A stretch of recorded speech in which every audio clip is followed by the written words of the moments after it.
Hey guys, it's Ryan here. We're officially a little over a month away from the start of our 2022 race season. First event's going to be at NCM Motorsports Park at the end of March. Figure now is about as good as time as any to go through the brake system on the car. She's going to need a full service top to bottom, all new pads, all new rotors, full flush, all new fluid, and just kind of go through everything and make sure that all the systems are working correctly and are going to be performing for us for this year. So it's a pretty simple process, but I want to walk you through how I do it, a couple of tricks, a couple of tips, make it a little bit easier on yourself. 99% of it you can do by yourself. You might need a little partner at the end if you're OCD like me. Let's get started.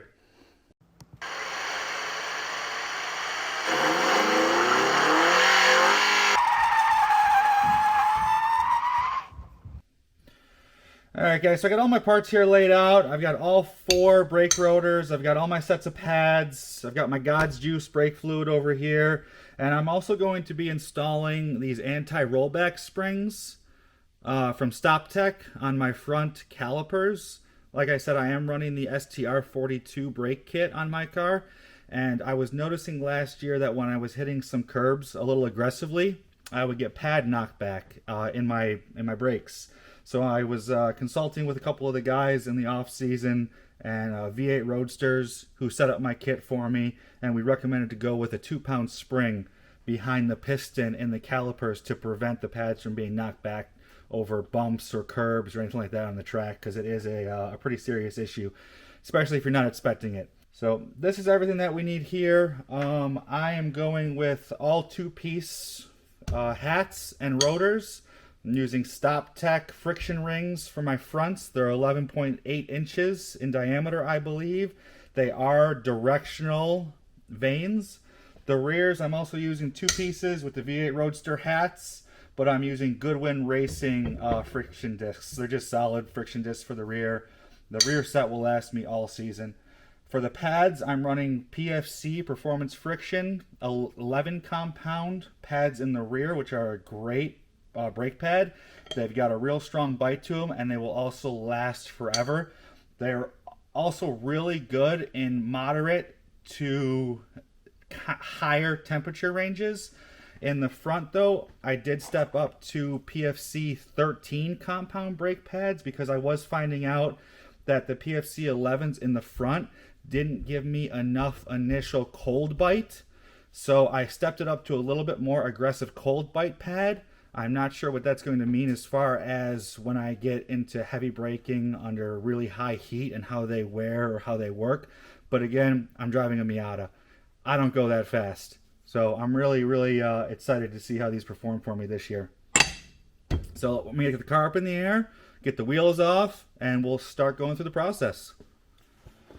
Alright guys, so I'm going to start with the rear. Doesn't really matter, just personal preference. So first things we got to do on this one is we got to take the caliper off. Then we got to take the pads out inside. We have to take the caliper bracket. Then we just take the rotor off. Then I've got my spare parts over here. I am going to measure these just to see where they at wear-wise. I might keep them as a spare, or I might toss them depending on the wear. I did look though, so we'll find out. The rear brake setup here was done about 10 months ago, and it's got 2,400 track miles on it. So I'm curious to see how it wears, and when I pull it out, I'll show you what my minimum specs are and some quick references so you can know whether or not you're good to run it for another track day, or if it's better off tossing it and it's not worth the risk.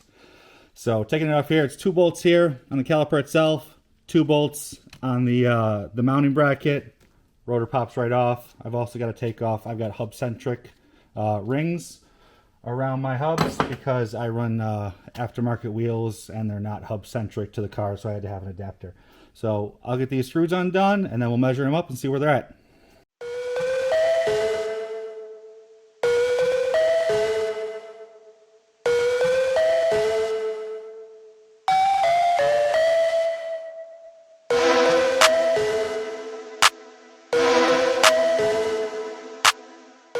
Alright guys, so as you can see, we got all that taken apart, quick and easy, 4 bolts.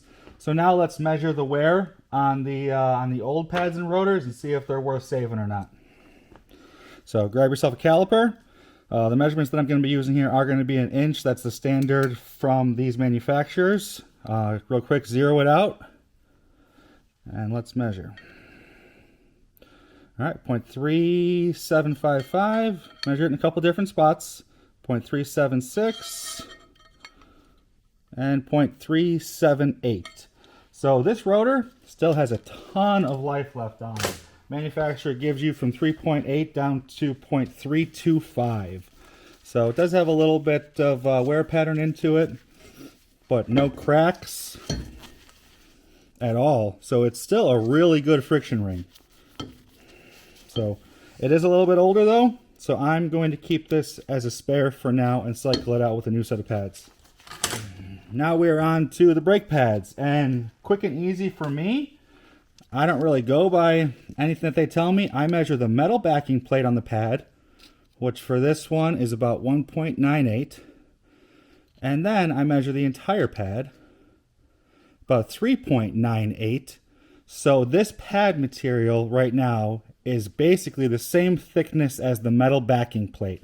So at that point in time, that's my no-go zone. If the pad material is the same thickness or less than the backing plate, these go in the garbage. You can see a new pad here measures at 0.5125, and the backing plate again 0.199. So this has got 0.25 more pad material. All right, now before you start throwing everything back together on this car, it does have a screw in the caliper. So this does need to be compressed, and in order to do that, you do need a caliper compression tool. So I will get that out, and I'll get the right adapters, and I'll show you how that works. All right, so we got our caliper compression tool. Put the backing plate on it. You stick it in the rotor. You align it in the slots, and then you start turning, and you can see it slowly work its way back in.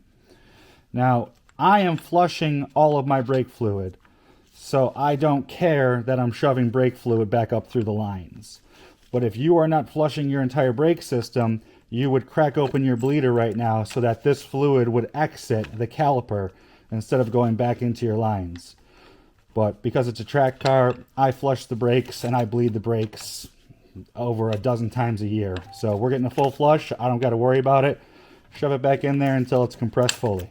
And when you're done, you want the notch to face directly up and down with the caliper, because while your brake pad on the back side is going to have a notch on the back of it that's going to slide in there. If they're not aligned, you won't be able to put your caliper back on. So now let's throw all the new parts back on there, tighten it down.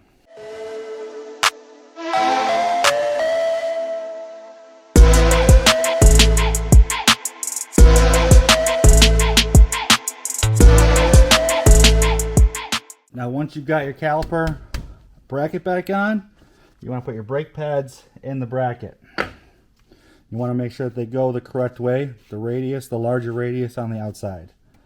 And they just slide right in. And here's that notch on the back side of the back brake pad that I was telling you about. So that's what slides in to the slot on the caliper. All right. Then you want to make sure that you got your slot lined up. So it goes over. Compress your caliper pistons, your caliper sliders. All right, to tighten these up, you will need a wrench on the bottom, because your caliper bolts do rotate in the mounting bracket, so you do need a wrench on the bottom to hold them while you tighten down the screw. All right, and just like that, your rear is done. On the other side, and do the exact same thing on the other one. All right, guys, so we got the rear axle, brakes, discs, and pads all done, and we're going to be moving up to the front now. The front is going to be a little bit different for me, only because when we talked about previously, I am experiencing pad knockback in the fronts. So I ordered a set of springs from StopTech that need to be installed in these calipers. So in order to do that, these calipers actually need to be removed from the car. So it's going to be pretty easy. These calipers is just 2 Allen bolts here. You've got one bolt here where it ties up the braided line, and then you've just got the connector over here. Now, for anyone who ever has to remove a caliper from a car, you know it is incredibly annoying that once you disconnect that brake line, you're going to slowly watch all of your brake fluid leak out of your lines, which makes it incredibly more difficult to re-bleed and reflush the system when you're done with it. So here's the trick. You can get this caliper off this car with losing minimal to no fluid in that brake line. What you need to do is you need to go up and make sure that in your engine bay, your fluid reservoir cap is on and tight. And you need to go into your car and you need to slightly depress the brake pedal. I am using just a breaker bar, and I've got it propped up against the bottom of my seat. Not all the way to the floor, you know, maybe a quarter of compression, just enough to engage the master cylinder. And what that's going to do is it's going to create a little bit of pressure in the lines, but once you disconnect the lines, it's going to not allow any more fluid to flow from the reservoir down into the lines and come out of the system. It's going to act as a stopper in the system for you. So we'll go through right now. We'll take this caliper off. We'll disconnect all the lines, and we should get a drop or two, and that is going to be about it in fluid in there.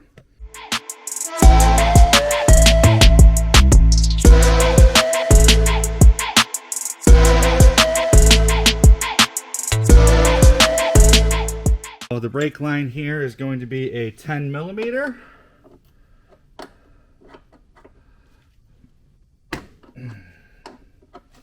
Crack it loose and then it comes off easily.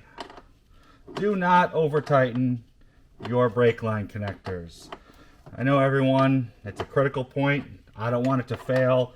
Let's just tighten it a little bit more. You don't need to. They're not designed to be that way. It's going to seize. You're going to break the connector. You know, torque them down appropriately. Just get it loose enough. And pull it up. Take this bottom screw off that I was talking about by hand now. And the entire assembly is ready to be removed from the car. Hold your caliper. Pick your line up. Move it aside. Just like that. Now there is brake fluid in this caliper still, which means it could leak out of this fitting. But as you can see there though, it is disconnected and not a drop of fluid is coming out of my line. So this is going to be a pretty simple task though, to take these out and do them. I should have it done in about 30 minutes and pop back in the car, so it's not like it's going to be a very extended period of time. So just leave it as is. Alright guys, so we're all set up on our workbench. Let's measure our old setup and see where it's at. I just went and looked. I replaced my front pads and my front rotors in July of last season. I raced till the end of October. So this entire front pad system has about 11 to 1200 track miles on it, which is typically what I get out of a set of pads. And I normally swap them halfway through the season. I'll go through 2 sets of front pads a season. So let's get our caliper out like we did it with the rear, and let's measure them. So again, I measure the backing plate first. Oh no, I'm sorry, that's the wrong pad. Take the pad out of the right rotor, caliper. So here's the pads right here. As you can see, they are down significantly with 1200 track miles. And the backing plate is 0.1678. And the backing plate with the pad material is 0.3915. So about the same thickness as the rear pads were. About 0.2 thickness is the pad, and about 0.19 is the thickness of the backing plate. So these are also at my minimums. I knew that they were going to be 1200 track miles out of the front, about all I get. 2300 track miles out of the rear set is about all I get. That's just how my car's been behaving for years. It's what I'm happy with. It's what I'm used to. Additionally, just like we measured our pads, let's measure our rotor here. This rotor needs to be between 0.75 and 0.82. And this one is 0.79, 0.785, and 0.786. So tons of life left on these friction discs. We need to dig into this caliper. So the StopTech STR42 kit has got 4 pistons. It has got two 36 millimeter pistons and two 38 millimeter pistons. What I'm doing right now is we need to take the pistons out of this caliper to install these springs behind the piston. These are 2-pound springs. They're specifically designed by StopTech to eliminate pad knockback. You know, I was talking to you about like when I get on curbing, when I'm driving aggressively, bumpy tracks, the pad itself will catch on the rotor a little bit, or the extra bumps will vibrate the pad a little bit, vibrate the rotor, and the pad will end up pushing the pistons slightly back into the caliper. And what that means is that when you go to brakes, on a threshold brake, you've got an ever so slight of an air gap between the pad and the rotor. And the first time you push that pedal, it's going to go halfway to the floor before it engages. You're going to lose a ton of your brake pressure by making up that distance, getting the pad back to the rotor. The Band-Aid that I drove around with all last year is that when you're on straights or when you know there's a heavy braking zone coming up, you will left foot tap the brake pedal ever so slightly. You won't even engage the brake lights, but you'll just slightly tap the brake pedal and that'll re-push the pads up to the rotor. So when you go into threshold braking, you've eliminated that gap already. It's very cumbersome, it's very tedious, and when you're doing 4-hour or 5-hour races, it is obnoxiously annoying to deal with. So, to solve that problem, I bought the springs from StopTech. Now, if anyone is doing these, be aware, StopTech, they've got 2 different part numbers for what you're doing on these. These are the part numbers that I'm using. You can see that it's a small diameter spring or a large diameter spring. If it's a 36 millimeter caliper or less, it will use the small diameter. If it is larger than a 36, the next size up will be a 38 millimeter piston caliper, you need to go to the large diameter. And we'll see that when we install them, but here's the 2 differences. It's the diameter of the back of the spring where it attaches into the piston. So we'll take it apart and we will show you how to do that. Lots of towels. Put all your towels down, especially if this is going to be off a caliper that was on the car. You are going to get a large amount of brake fluid everywhere removing these pistons. So the easiest way for me, at the very beginning, handy dandy spray nozzle. You're going to get fluid. It's going to come out everywhere. It's just the nature of it. So what I'm going to do here is I'm going to put these towels on top to eliminate any of the spray. This towel over here, and you're going to take your air hose to your brake line, and you're just going to spray air in them, and the air pressure is going to pop out a piston. I have no idea which one's going to pop out first, but one always does.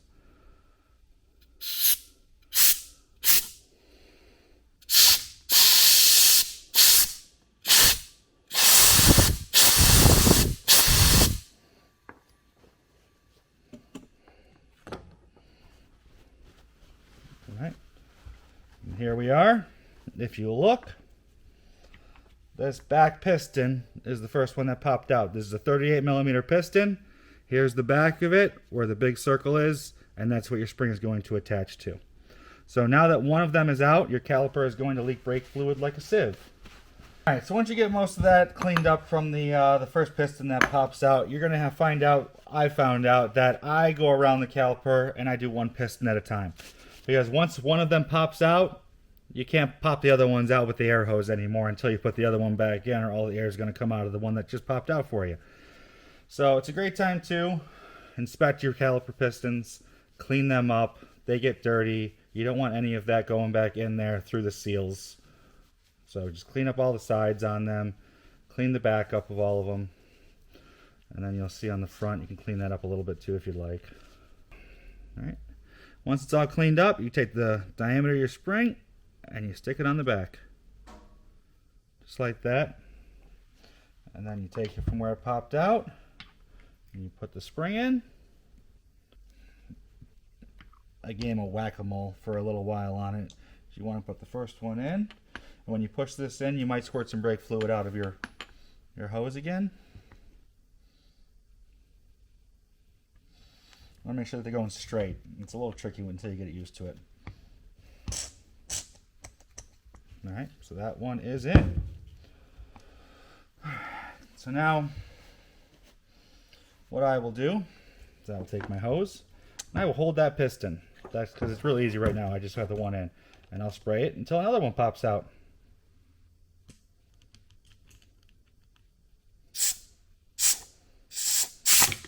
And there we go.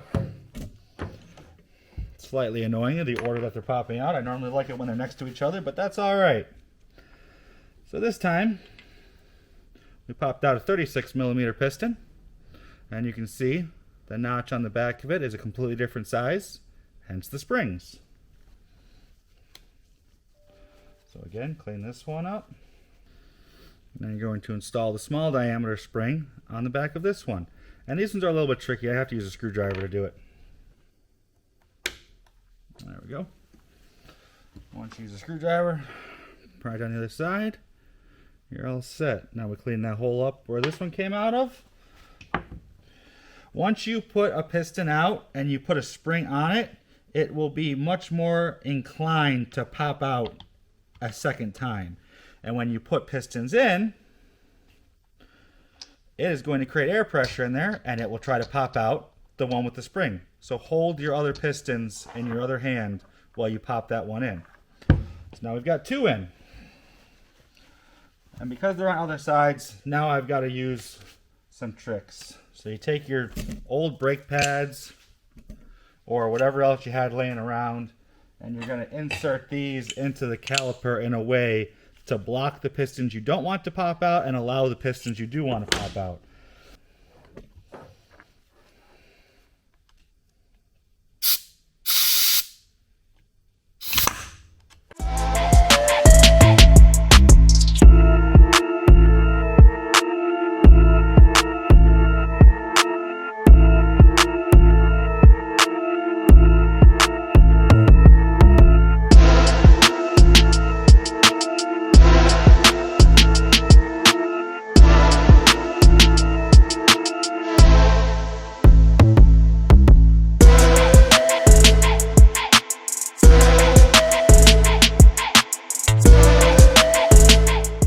Guys, so we're back over here. Caliper's got the springs back installed in it.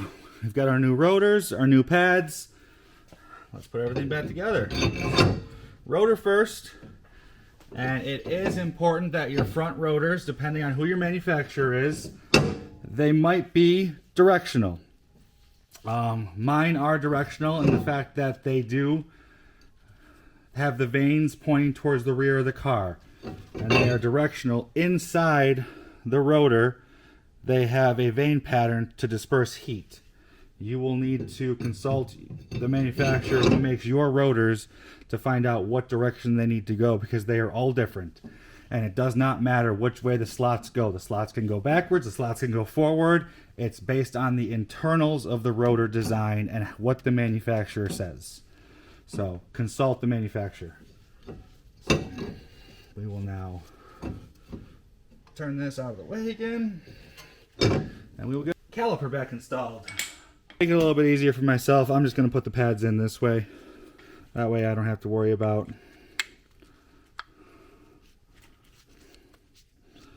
the pistons popping out while I put everything back together. So put them in, compress them, turn it around, and they slide back over the rotor. And get your bolts back in there. Next up, let's get our line connector back in place. Alright, now tighten your brake line back down. Start it by hand first. If it doesn't go, it's not aligned. Don't force it. Replacing a hard brake line in a car is not fun. Knock it down, don't over tighten it. This side is done. Everything's put back together. We gotta put the pistons back in. I'm going to have to re-bleed this entire caliper, but I'm going to be flushing the system anyways, so I don't really care. So that is how you do the front rotors, the front pads, and if you are looking to install knockback springs in your calipers as well. Alright, I'm going to go around and finish the other side, and then we will come back when it's time to flush and bleed the system. Alright guys, so we got both sides of the fronts done. Pads, rotors, and we've got the knockback springs installed in both of the StopTech STR42 calipers. So now it's time to go over here and flush the system. This is going to be our fluid of choice today, Castrol SRF racing brake fluid. It is by far the best brake fluid that you can buy. It is also by far the one that's going to hurt your pocketbook the most. And I mean that in a way of it's probably 6 times more expensive than any other brake fluid you can buy. But it has got a wet boiling point of over 500 degrees Fahrenheit, where most brake fluids only come in high 380s. Every once in a blue moon you might get one that can get you a little bit over 400 for wet boiling point, which on a race car or on a high performance car is really the only number that you care about. So this is what we're using. I'm going to set this aside right here. First things first, you got your fluid in the reservoir over here. You want to drain all your old fluid out of the reservoir. Then you want to pour the new fluid in and start pulling new fluid through the lines. It just quickens up the process a little bit. You can start pulling it through the lines right now, but you're going to sit there for 10-15 minutes trying to pull the old fluid through the lines. So just drain it at the source. So you're going to open the cap here. Again, we're flushing it, so I don't care about any of this type of stuff. We're going to take our little strainer out, put it in the cap. And there's the old fluid. This fluid is from May of last year. That's the last time I changed it. I changed it once a season like we were talking about. So additionally for me, I'm a one-man shop. So a vacuum bleeder, a power bleeder, you want one of these things. They make this job incredibly easy for you. So I'm going to get this all hooked up. You can see my air hose is leaking a little bit. That's life. I'm going to get hooked up, get all the compressor turned back on, get it over there, and we'll go through getting the fluid out of the reservoir, and then we'll start pulling fluid through the front calipers first, get the air out of those so we can kind of get a firmer pedal back, and then we'll start pulling all the fluid out of the lines. Alright guys, so get everything set up here. Got my power bleeder over here, got my air hose connected to it, compressors all charged up. Got your hose here. This is a nice power bleeder too. It's got a lock for the handle. It is going to be quite loud, so you turn the power bleeder on, then you just stick it in here and take all your fluid out. So you just drain as much as you can out of here so that way you can pour the new stuff in and start pulling new stuff through the lines. Alright, that got most of it out of there. As you go through it, make sure you carry a towel with you, wipe things down. You do not want to drip brake fluid all over things, especially car paint, car vinyl. If you do and you don't clean it up, you won't like it when you see it again. Open up the new one, a little strainer back in there. You can see how clear the new fluid is. Fluid does discolor over time, and that's a nice easy way to verify when you're pulling the fluid through your lines when you get to the new fluid versus when you get to the old fluid, is when you start pulling the clear back through and not the yellowish color. We are going to go over to the passenger side wheel and we'll start pulling through there.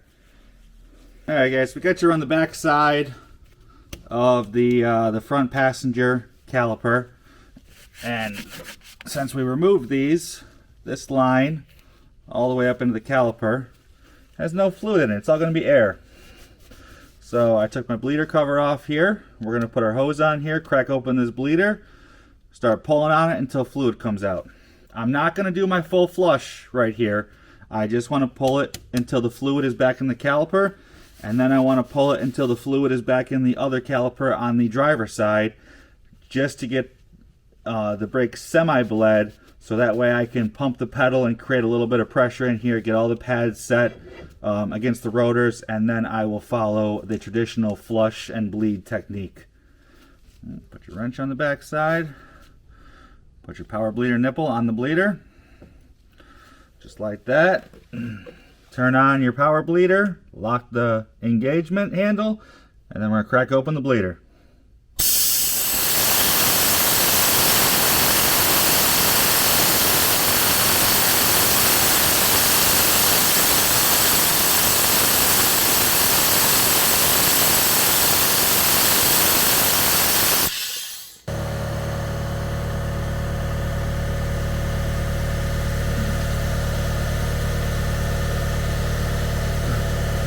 Alright, so we got that to the point where a lot of fluid was coming out, so I'm pretty confident that it's mostly fluid. There might be still a little bit of air in there, but we will get that when we come back to it.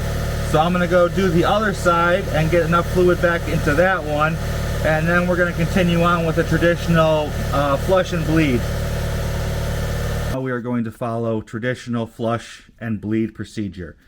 I highly encourage, if you do not have my car or this car, you need to research up, 1, what is your longest brake line, and 2, how is your ABS system valved. For instance, this is my passenger rear brakes. This is my longest brake line in the entire car from the ABS unit. You always want to start from your longest brake line. Secondly, this car is valved, or the ABS system is valved cornerly. So the same controls and the same valves that control this right rear brake control my left front brake.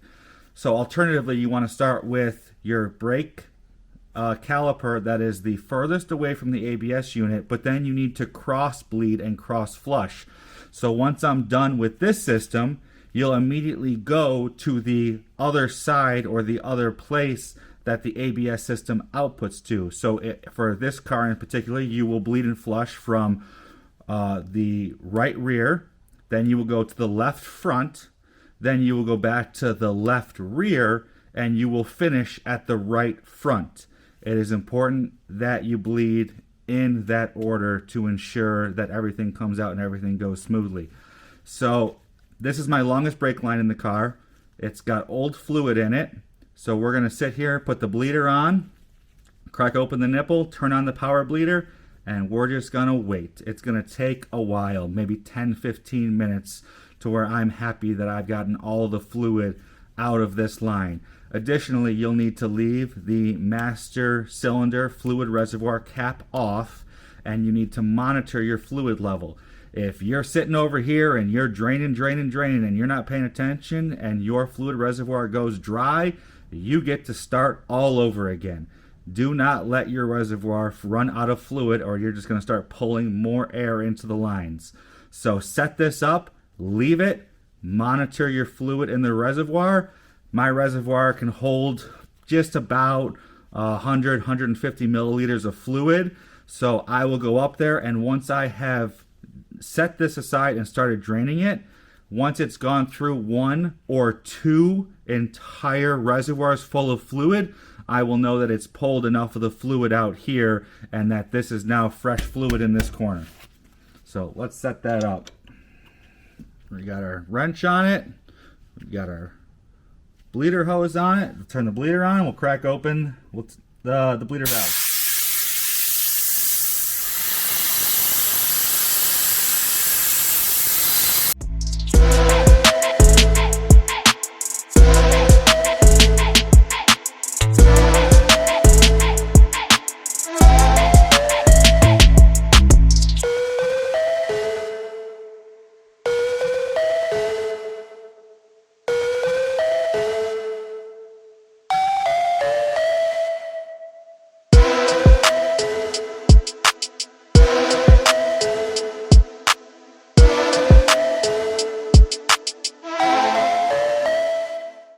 So that took a little while, and that was about 2, maybe 1.5 fluid reservoirs worth of fluid. So the majority, if not all, of my old fluid, I am confident, is now out of this line.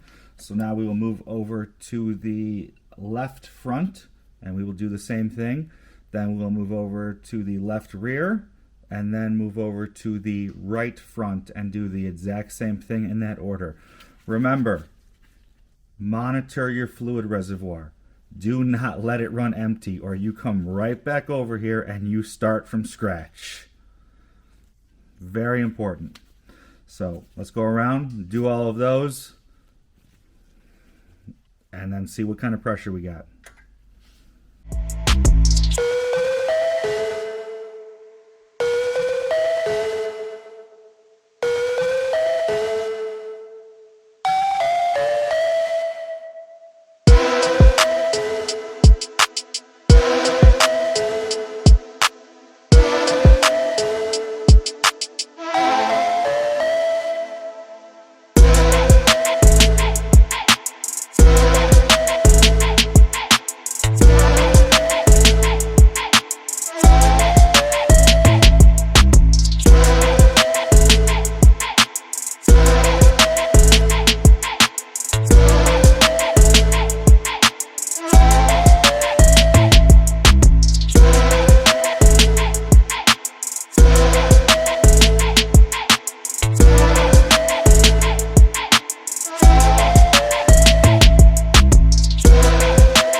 you're all done, make sure that you go back to your fluid reservoir and you make sure that you fill it to the, I fill mine to the max line, especially when you have new brakes in the car, because as your brakes wear, the pistons are going to extend out of the calipers.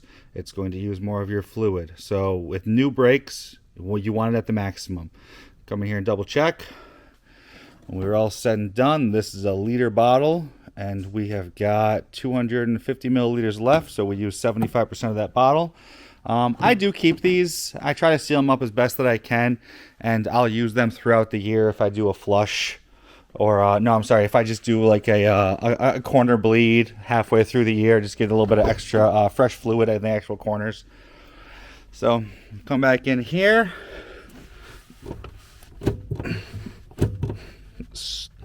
Super firm pedal. We will actually start the car in a second, and I will verify it with the brake booster with a vacuum on it to ensure that it's the same pedal feel. But that is how I bleed and flush my brake system on this car.